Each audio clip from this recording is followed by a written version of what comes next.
شروع کرتا ہوں اللہ کے نام سے جو بڑا مہربان اور نہایت رحم کرنے والا ہے۔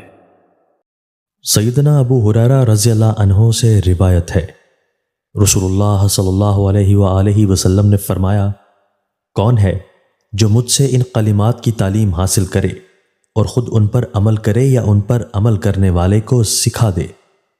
سیدنا ابو ہریرہ رضی اللہ تعالی عنہ نے کہا، اے اللہ کے رسول، میں ہوں۔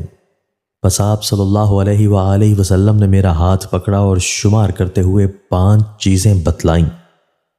آپ صلی اللہ علیہ وآلہ وسلم نے فرمایا، اللہ تعالیٰ کی حرام کردہ چیزوں سے بچو، لوگوں میں سب سے بڑے عبادت گزار بن جاؤ، اپنے حق میں اللہ تعالیٰ کی تقسیم پر راضی ہو جاؤ، سب سے بڑے غنی بن جاؤ گے، اپنے پڑوسی سے حسن سلوک سے پیش آؤ، مومن بن جاؤ گے، لوگوں کے لیے وہی کچھ پسند کرو جو اپنے لیے کرتے ہو، مسلمان بن جاؤ گے، اور کثرت سے ہنسنا ترک کر دو، کیونکہ زیادہ ہنسنا دل کو مردہ کر دیتا ہے۔